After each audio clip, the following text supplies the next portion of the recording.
I wasn't supposed to be home that day. The pediatric conference in Denver had wrapped up early.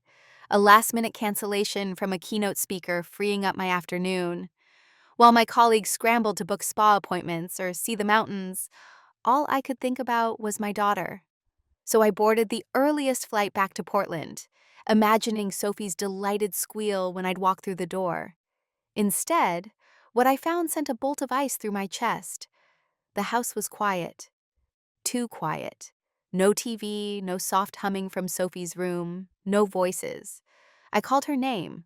Once, then twice. That's when I heard it. A faint, rhythmic scraping sound, like something brushing against tile.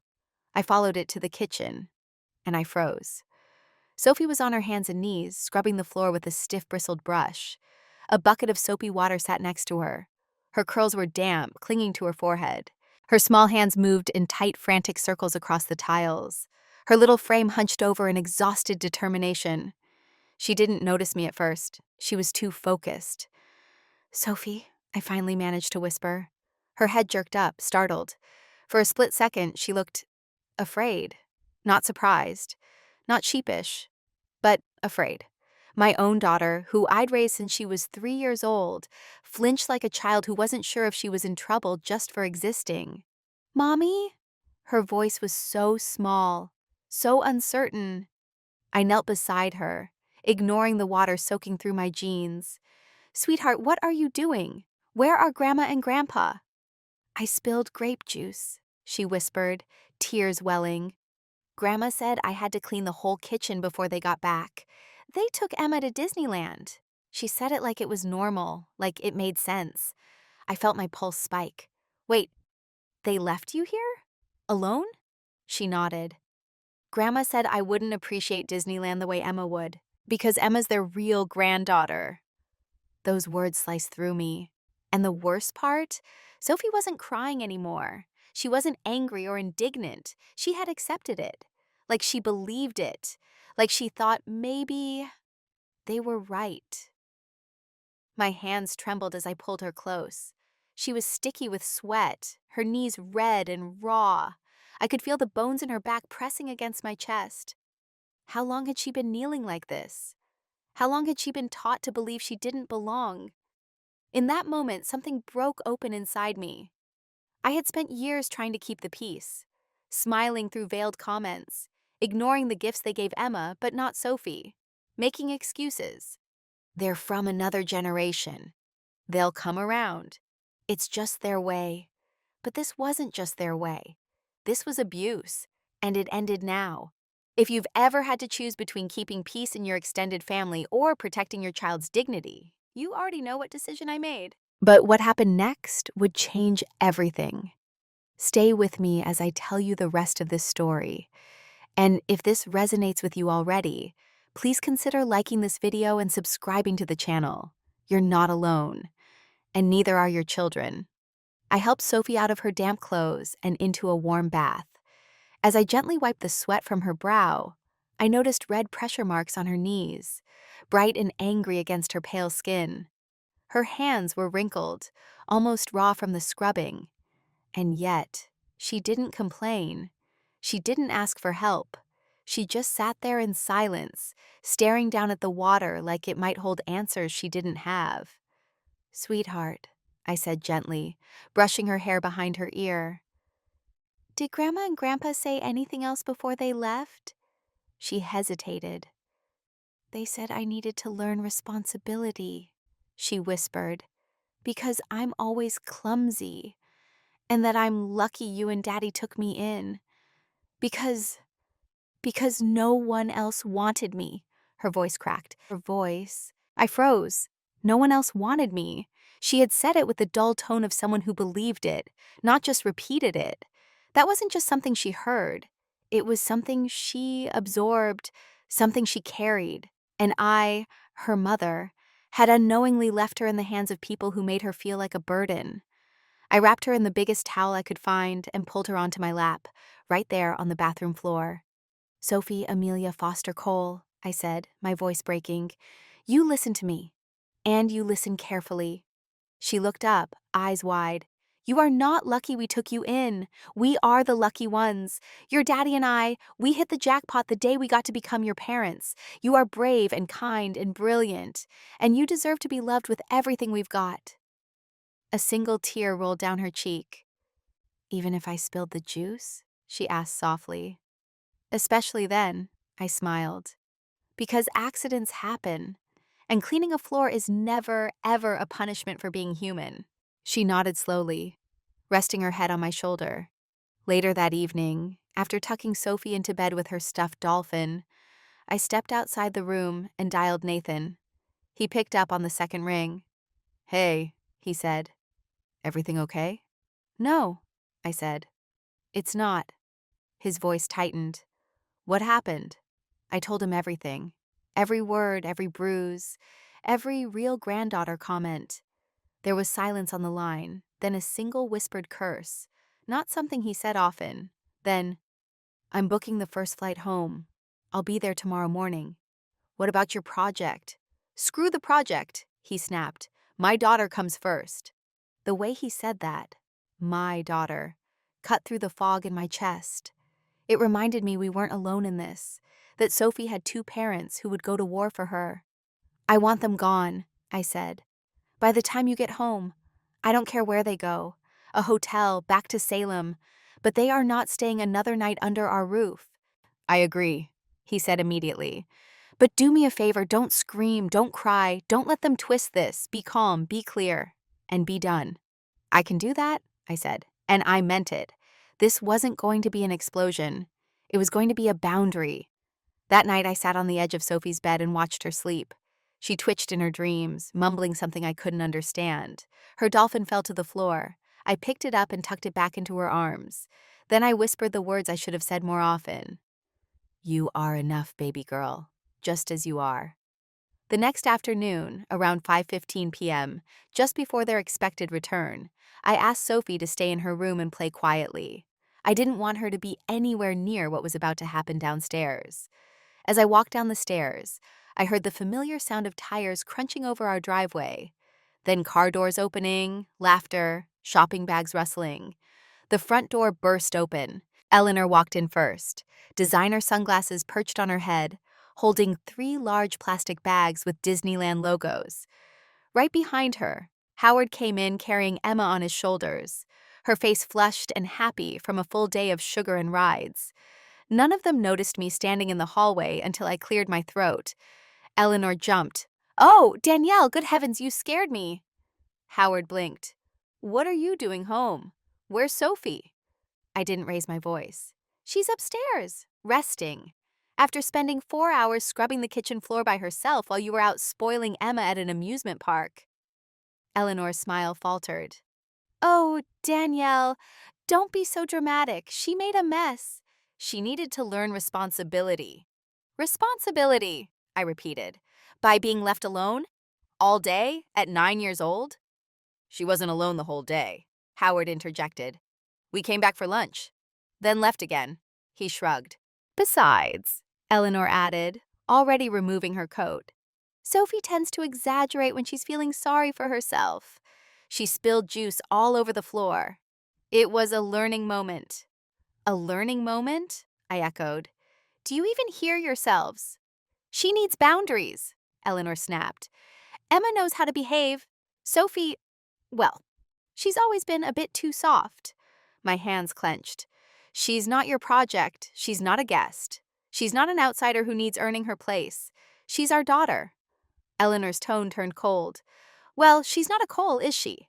You can't expect us to just treat her like Emma?" I cut in. "No, I don't expect that. I demand it." Silence fell over the room like a storm cloud. Then I calmly said, "You need to leave, tonight." Eleanor laughed nervously. "Come on now, don't be ridiculous."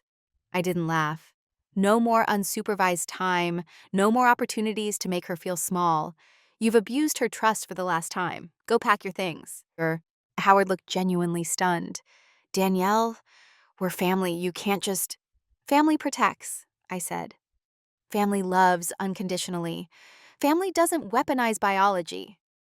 That's when my phone rang. "Nathan," I answered, put him on speaker, and said only 2 words. "They're here." His voice came through, low and firm. "Mom, Dad, you left Sophie alone. You told her she wasn't really part of the family. You made her feel unwanted in her own home." Eleanor tried to interrupt. "Scott, we were just—" "No," he snapped. "I don't want excuses. I trusted you, and you broke that. Sophie is my daughter, and if you can't treat her as such, then you don't get to be in her life." "You're overreacting," Howard said weakly. "Maybe," Nathan replied. "But I'd rather overreact than look back one day and realize we let people we love be damaged on our watch." I turned off speaker mode and hung up after he promised to be on a flight that night. Then I looked them both in the eye. "You have 30 minutes. Eleanor's face turned crimson. "We'll be speaking to Nathan about this directly." "Feel free," I said, unmoved. "But just so you're clear, he stands with us, with his daughter." That night, after Eleanor and Howard slammed the door behind them with all the indignation they could muster, the house fell into a heavy, aching silence. Sophie peeked out from her bedroom, her dolphin clutched tight against her chest. "Are they gone?" she asked. I nodded. "They won't be staying with us anymore." She blinked. "Was it because I messed up again?" My heart shattered. "Again." "No, sweetheart," I said, walking over and kneeling in front of her. "You didn't mess up. You've never messed up. This happened because some adults made bad choices. Choices that hurt you. And I promise I won't ever let it happen again." She hesitated, eyes darting to the stairs like she was afraid they might come back. "They said I needed to learn how to be grateful." "Grateful?" I echoed. "Yeah," she whispered, "that you and Daddy took me in when no one else wanted me, and that I was lucky to even be part of this family, even if I wasn't really family." It was like being punched in the chest. I took a deep breath, steadying my voice. "Sophie, you don't have to be grateful for love. Love is not something you earn. Love is something you are given simply because you are you, and your daddy and I, we didn't rescue you, we didn't take you in. We became parents the day we met you." She didn't speak for a moment. Then, in the smallest voice, "So I didn't have to try so hard to be good?" Tears sprang to my eyes. "No, baby, you're already good. You've always been good. You are kind and smart and funny and strong. You don't have to prove anything to us." Her shoulders loosened just a bit. "Even if I'm not like Emma?" "Especially then," I smiled, hugging her close. "This family isn't about being the same. It's about choosing each other. And we choose you. Every day." That night, she slept in our bed. I didn't care about routines or rules. I just wanted her close. I held her until her breathing slowed and her little hand relaxed in mine. But even in sleep, she flinched at sounds, tensing at every creak or movement in the hallway. This wasn't just pain. This was fear, internalized, buried deep. And I knew then we needed more than love. We needed help. The next morning, I called the best family therapist in Portland. Her name was Dr. Lorraine Carter. She specialized in blended families and children from adoptive or traumatic backgrounds. When I explained what had happened, her response was simple and calm. "Bring her in this week. We'll begin with trust." Sophie was nervous at first. The office smelled like lavender and had beanbag chairs and coloring tables. Dr. Carter let her draw for most of the session, while they talked about dolphins and cookies and what made her happy. But toward the end of that first visit, I heard Sophie's voice drift into the hallway. "Sometimes I think maybe I'm hard to love. Maybe that's why they always picked Emma." My chest tightened, but Dr. Carter's reply was steady. "Or maybe they were wrong. Maybe they didn't know how to love the way you deserve." That was the moment I knew we had made the right call. Back at home, I updated Nathan. He had just landed and was driving from the airport. "She said she thinks she's hard to love," I told him. He went silent for a few seconds, then, "That's going to haunt me forever." "It won't," I said, "because now we do the work. We show her every day she isn't." That night, when he got home, Sophie ran into his arms with a force that nearly knocked him over. He held her like he was afraid to let go. "Daddy," she said into his neck. "I missed you so much." "I missed you more," he whispered. "And I'm never letting anyone make you feel small again." The second therapy session began quietly. Sophie curled up in the beanbag again, this time with a stuffed fox Dr. Carter let her borrow. She held it like a shield, her little fingers running along its synthetic fur in repetitive strokes. Dr. Carter waited patiently, letting the silence settle naturally. Eventually, Sophie spoke. "Do some grandmas just love one kid more than another?" Dr. Carter didn't flinch. "What makes you ask that?" Sophie shrugged. "Emma always got the good cookies, and she got to sit in Grandma's lap even when I asked. One time Grandma said, 'You're getting too big to be held.' But Emma is only 2 inches shorter than me." My heart twisted. These weren't memories Sophie had been told. These were moments she had stored, small stings that had calcified into questions about her own worth. "Sophie," Dr. Carter said gently, "can I tell you something important?" She nodded. "When grown-ups play favorites, it's not because one kid is better. It's because the adult hasn't learned how to love fairly yet. That's not your fault. It's never your fault." Sophie's lips pressed together. "But what if I believed them? What if I thought I deserved less?" Dr. Carter gave her a soft smile. "Then we work on that, together, until you believe the truth again." That night at home, Sophie asked to sleep with the door open. Just a crack. "Not because I'm scared," she explained quickly. "Just in case I want to hear your voices." "Of course," I said, brushing her hair back. "We'll be right here." When she finally drifted off, I sat beside Nathan in the living room. He hadn't spoken much since returning from Boston. But tonight, he broke the silence. "They made her feel disposable," he said, voice tight. "Like she had to earn love by being quiet, obedient, invisible." I nodded. "She's internalized it. Dr. Carter said we're not just helping her heal, we're reteaching her who she is. And we can't do that if the people who broke her keep pretending nothing happened," he added. That's when we made the decision. We weren't just setting boundaries with Eleanor and Howard, we were redefining the rules. No more glossing things over at family gatherings. No more pretending the favoritism had been misunderstandings. If the extended family asked, we'd tell the truth, even if it made things uncomfortable. The next weekend was Emma's birthday. Michael, Nathan's brother, had invited us to her party at a park across town. It would be the first time we'd be around the whole family since everything had happened. We almost didn't go, but Sophie wanted to see Emma, so we made a plan. Nathan would stay within arm's reach of Sophie the entire time. I would handle any passive-aggressive remarks, and if Eleanor or Howard crossed a line, we'd leave. Immediately. When we arrived, Sophie held tightly to Nathan's hand. Her body stiffened when she saw her grandparents across the picnic area. But then Emma saw her and ran over with a huge grin. "You came!" she squealed. "I saved you a blue cupcake." For a moment, Sophie smiled. A real one. It flickered briefly, like a spark of the girl she used to be. The party went on. Eleanor gave us a curt nod, but kept her distance. Howard tried to offer Sophie a juice box, but she silently shook her head. No drama, no incident, until one of Nathan's aunts pulled me aside near the drink table. "I heard there was tension," she said, lowering her voice. "But surely you're not keeping Sophie away from her grandparents over one mistake?" I looked her dead in the eyes.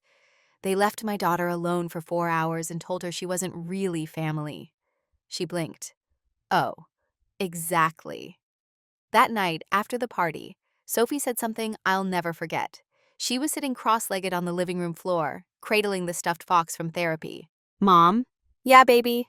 "If I was really family, why did they make me feel like garbage?" The tears welled instantly, but I didn't let them fall. "Because they were wrong," I said, "and because they didn't understand love the way we do. But you never have to earn a place here. You are this family. You're the best part of it." She didn't say anything back. But that night, she closed the door to her room all the way, and she slept through the night.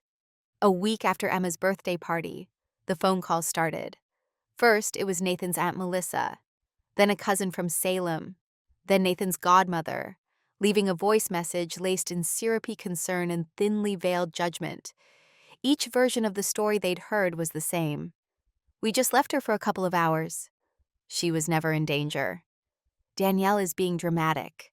Sophie is a difficult child. Nathan and I made a pact. We wouldn't argue. We would tell the truth, plainly and calmly. And if they didn't want to hear it, we would stop explaining. But the damage had already rippled outward. Sophie began noticing the shift. "Why hasn't Grandma called me?" she asked one night. I paused. Because sometimes when people get caught doing something wrong, they try to pretend it didn't happen. Did I do something wrong? No, sweetie, you told the truth. And the truth is never wrong. She thought for a long time, then asked, "But if they don't love me, do I still count?" That question stayed with me for days. I brought it up at our next session with Dr. Carter. After Sophie finished her coloring, I stayed behind for a one-on-one. "She thinks love is what makes someone valid," I said, trying to steady my voice. "That being unloved by someone important makes her less real, less family." Dr. Carter nodded. "That's extremely common in adopted children, especially those who've experienced any form of rejection. So, what do? We reinforce two things constantly: identity and connection. Not just you are loved, but you belong here. Your story matters. You have a place that no one else can take." I went home and made something small but important: a framed photo of our family, me, Nathan, Sophie, at the beach last spring. I added a quote underneath that read, "Families are built by heart, not blood." We put it on her nightstand. The next morning, she smiled when she saw it. "Can I take a picture of it and show it to Emma?" "Of course," I said. That weekend, we got a call from someone unexpected.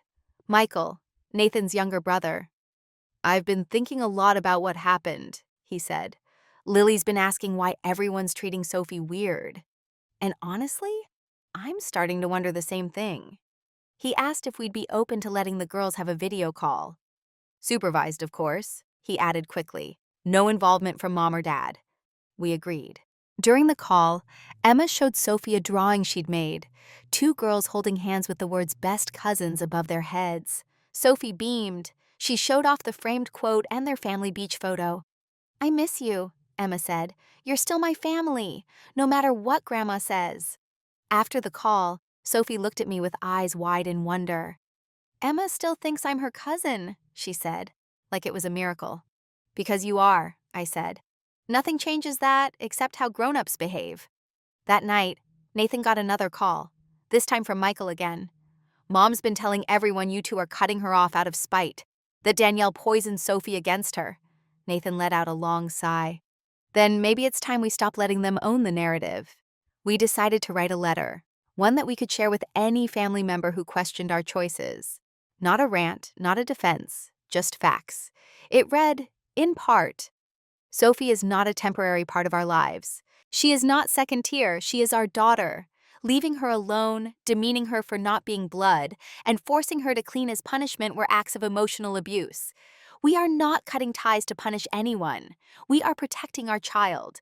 You don't have to agree with our boundaries. But if you want to be in Sophie's life, you must respect them."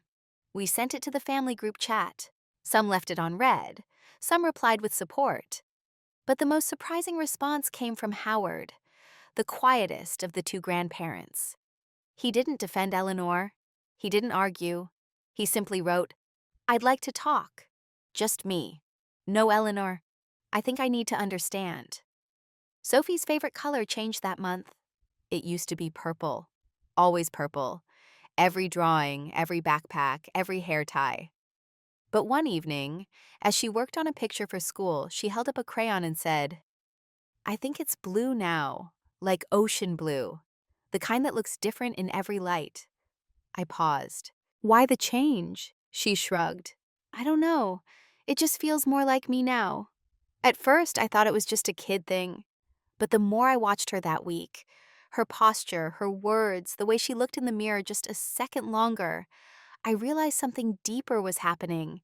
Sophie was redefining herself, not to impress anyone, not to earn love, but to rediscover who she was, outside of other people's opinions. That's when Dr. Carter suggested something unexpected: a storytelling assignment. She needs to re-narrate her identity, she said. So much of her pain has come from stories other people told about her. It's time for her to tell her own.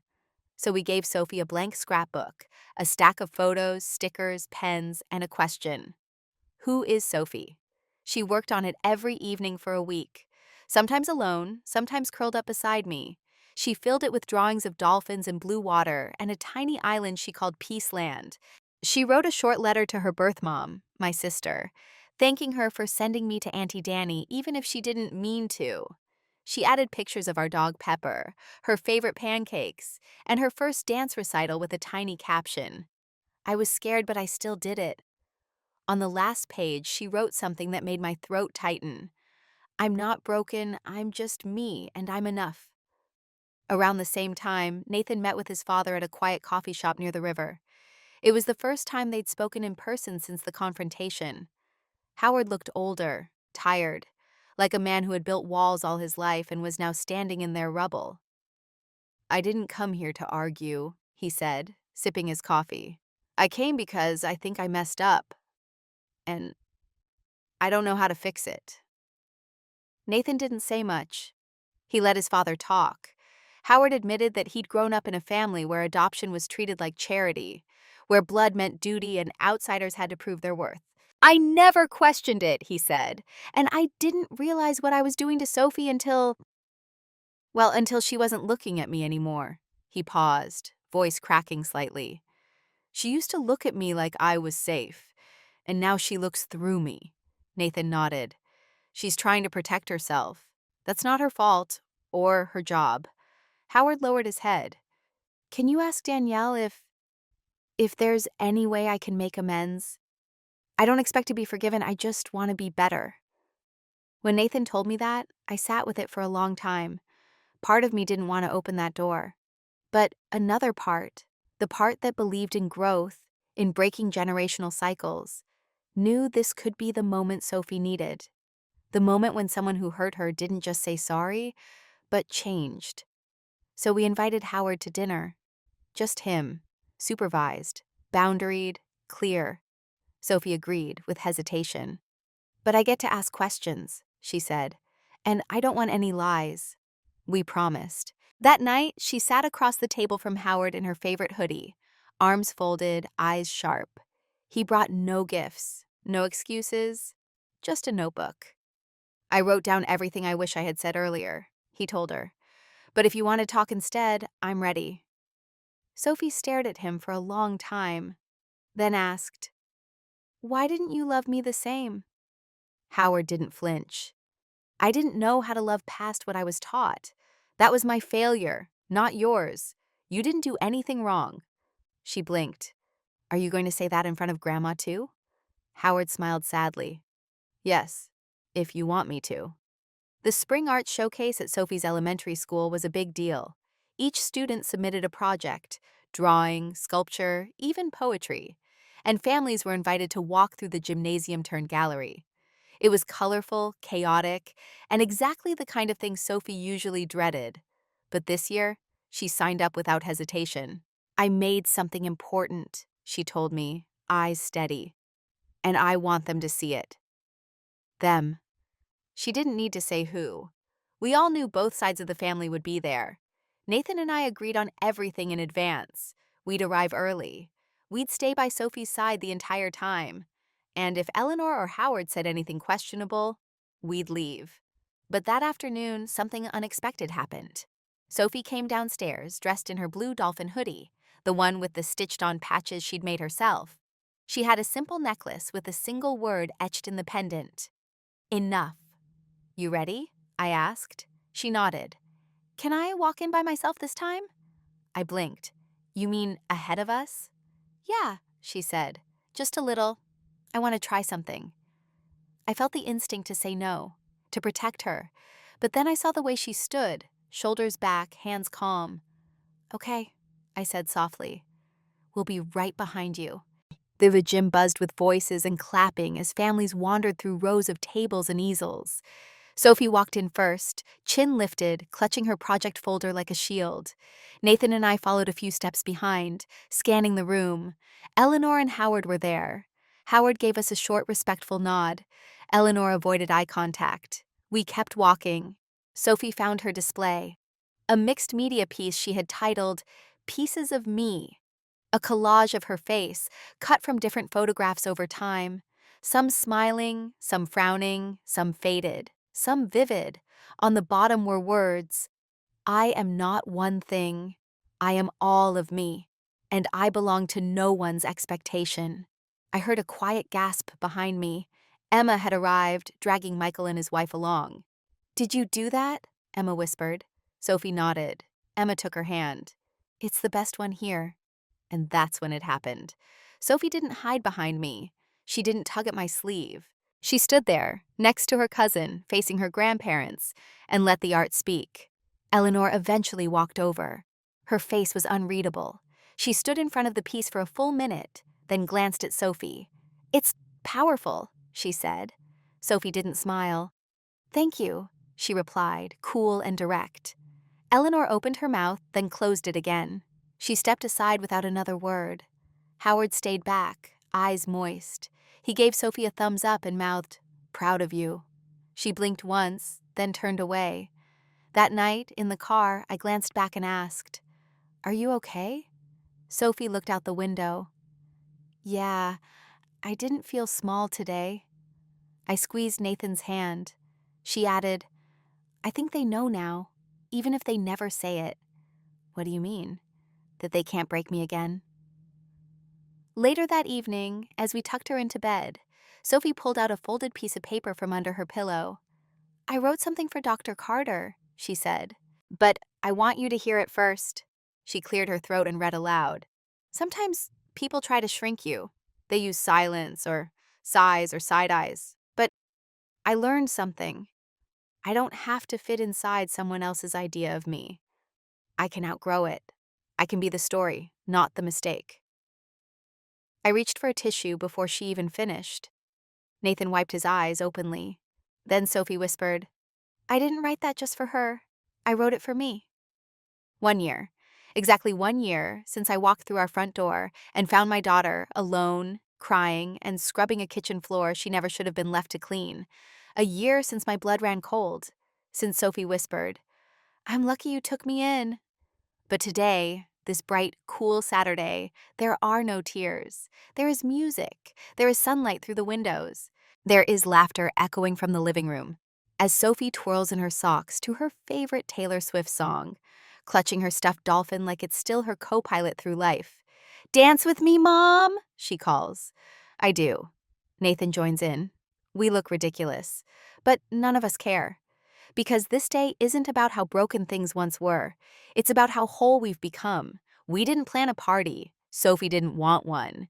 Instead, she asked for something simple. Can we just have pancakes and wear comfy clothes and not go anywhere? So we did. The three of us sat at the table in pajamas, pouring syrup and laughing at the lopsided heart-shaped pancakes Nathan made. Then Sophie said something that stopped me cold. Do you think if that day hadn't happened, we would have stayed soft forever? I blinked. What do you mean? She shrugged. Like, before that, I didn't know what I was worth.